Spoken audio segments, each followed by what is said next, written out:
In the Mahasatipatthana Sutta, Buddha said, Kichantowa Kichamiti Pajanati, Nisinowa Nisinomiti Pajanati, Titowa Titomiti Pajanati. When you walk, know that you are walking. When you sit, know that you are sitting.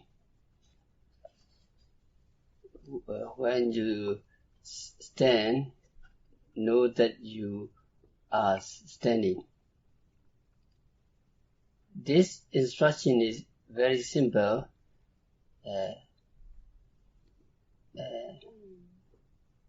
Some people doubt that it is the Buddha teaching.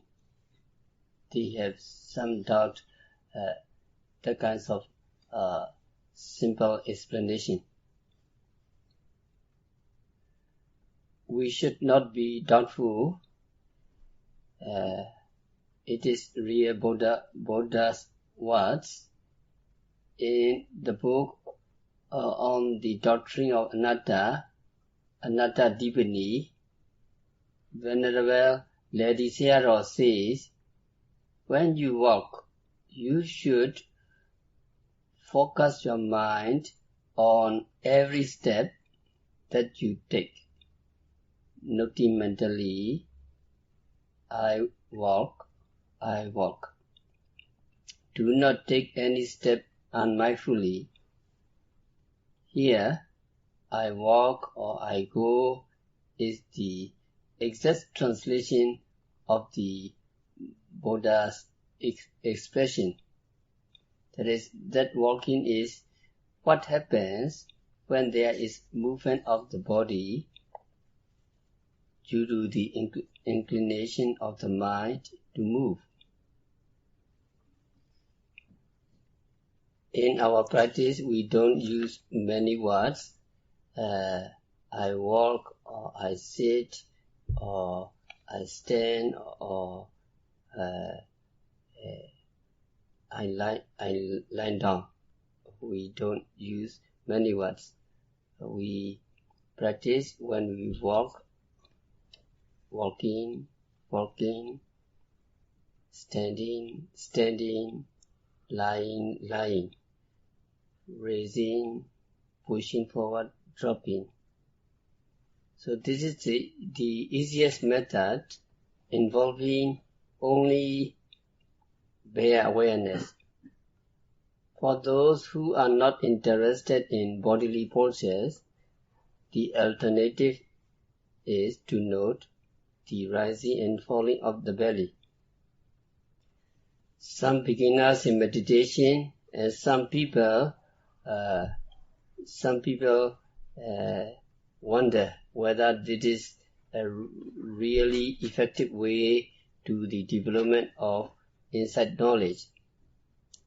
Their doubt is not surprising, since they have not tested this method, nor do they have any clear idea of what insight meditation vipassana is all about. They are acting on implicit faith in their teachers who have assured them of insight into distinction between mind and matter and the reality of impermanence, suffering, and impersonality of life. But they have not realized their hope, and hence their doubt about the efficacy of this method. So some people interested in meditation are at the crossroads, wavering, indecisive, and hesitating to follow this Satipatthana method.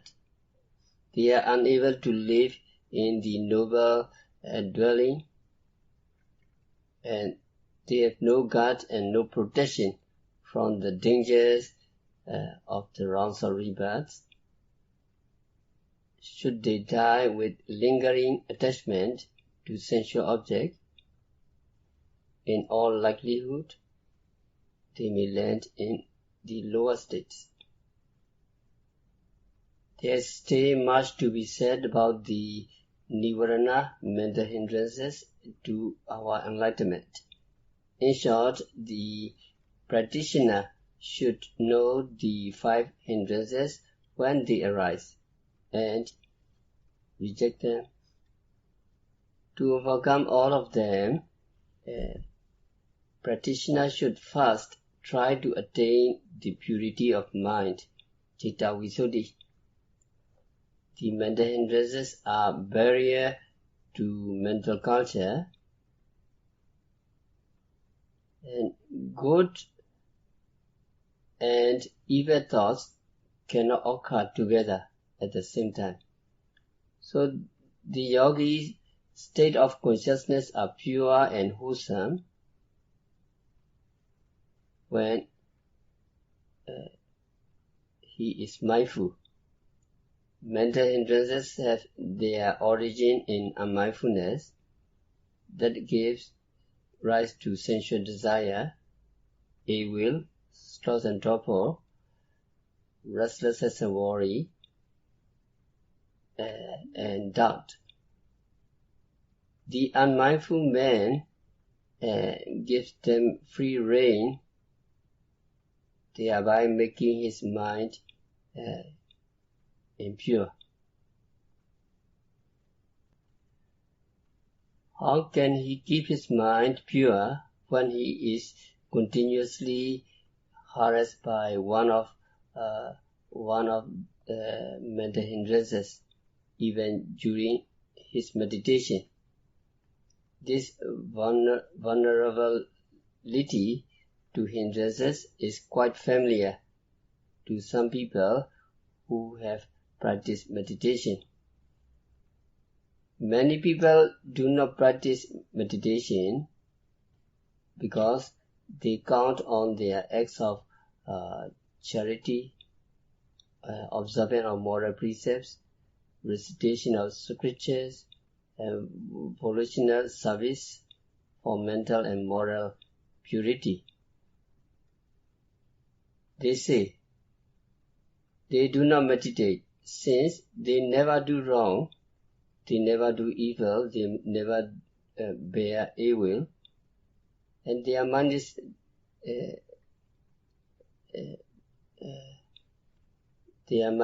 pure, they say. Nevertheless, they are quickly disillusioned when they take up meditation. Once a woman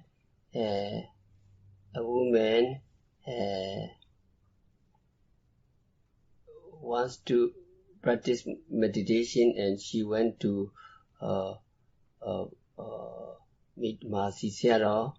Mahasi Sayadaw gave usual instruction. You have to note every sense impression. You begin with rising and falling of the belly. Mahasi Sayadaw said to that yogi. Shortly thereafter, she complained of her mental distraction. She said, at home my mind is pure. My mind did not give me any trouble. But since the day she started meditating, she had much trouble coping with its impurity. During the practice, her mind is impure. At home, she was pure, she complained. Of course, she did not know the nature of mind, the nature of consciousness. At home, she not practiced continuously. She was unaware of pure or impure thoughts because of her unmindfulness. She kept the delusion that her mind was pure, but in reality, she had no idea about its moral character. For example, consider a piece of cloth used in the kitchen, stained with all kinds of dirt. It does not make any difference if we soil it any further. Similarly, the ordinary man, defiled with inner impurity, is unconscious of their impact on him. For, as an absent-minded man, he is not trying to make his mind pure. It is only mindful introspection that makes us immediately conscious of evil, sensual desire, frustration, and so forth. Otherwise, there should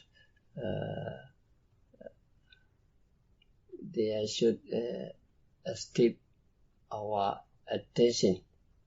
Awareness of one's defilements is no less noticeable than that of a stain of a lily-white handkerchief. Gold is always attractive by itself, but it reveals its true quality only when tested by means of a touchstone. Likewise, our inner impurities come to light only in meditation. And as every yogi knows from experience, it is only through mindfulness that we can effectively purge ourselves of these mental impurities. For the streams of consciousness is always clear in a mindful person who is immune to all kinds of mental impurity. So this state of pure consciousness is called Citta Visuddhi in Pali. Some people who do not know the state of pure consciousness, Citta Visuddhi, they believe that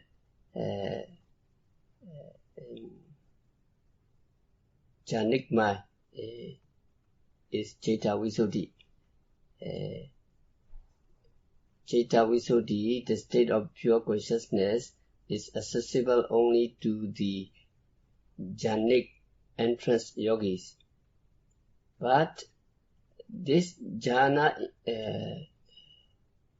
induced mental purity rests on the uninterrupted duration of jhanic trance, whereas the other kinds of mental purity is born of vipassana jnana, insight knowledge,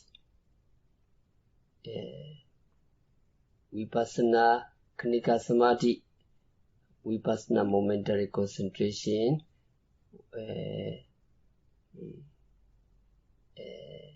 this state of pure consciousness is called Citta Visuddhi.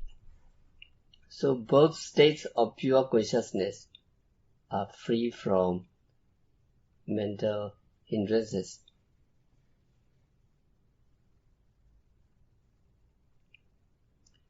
The state of pure consciousness enables the practitioner to distinguish between mind and body.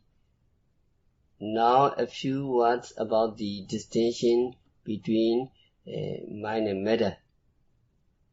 We will begin with the rising and falling of the belly. Many people disliked the rising and falling of the belly at first. But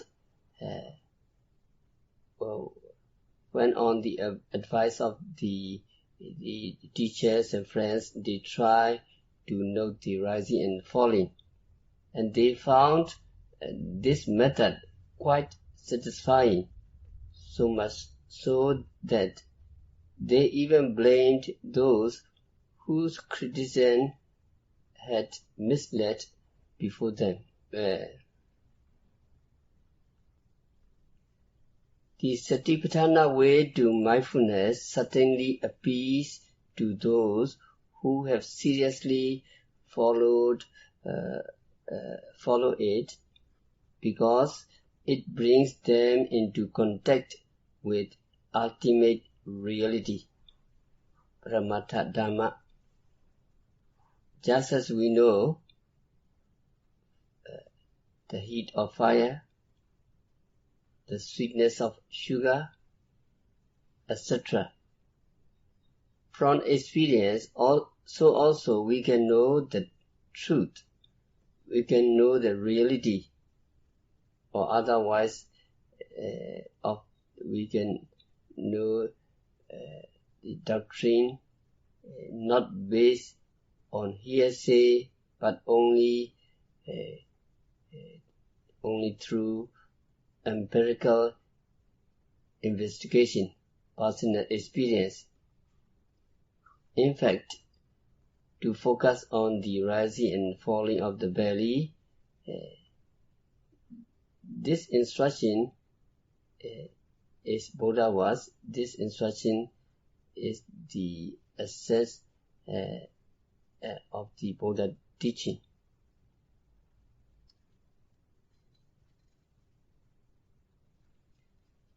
So in this Ariyavasa Sutta, there are 10 Ariyavasa Dhamma. We only finished the elimination of 5 hindrances and observe every object and constantly protect oneself. Only we finished 2, so next time we will continue this Ariyavasa Sutta. And before ending our discourse, we have to recite notes for Ariyavasa Dhamma. Next 1 to 13. So in this Ariyavasa Dhamma, the key to Buddha's overall teaching lies in mindfulness. So just before Buddha passed away, he summed up his doctrine in his last saying, Antatani bhikkhave amantiyamivo vayadhamma sinkhara apamadena sampadita. Here is my last advice to you. All compounded things are subject to disintegration. Work out your own salvation with mindfulness. All compounded things, all psychophysical processes are impermanent. There is nothing eternal. There is nothing reliable in them. This is a statement of paramount importance.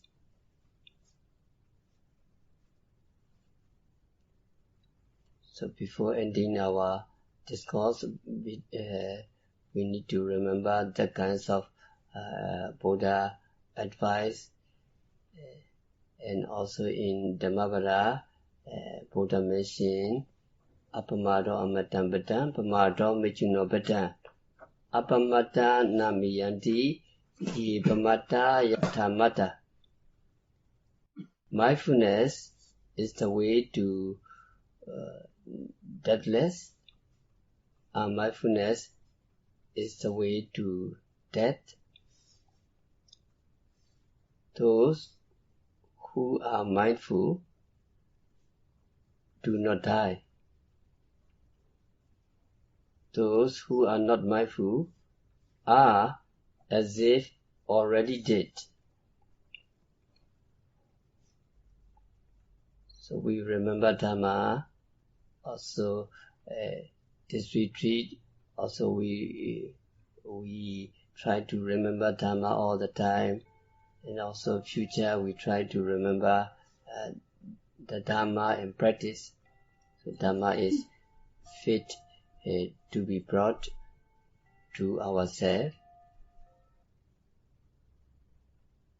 So may you remember the Dhamma, may you be mindful, and may you be free from suffering, may you be well, may you be happy, may you be peaceful, may you never die. Sadhu, sadhu, sadhu.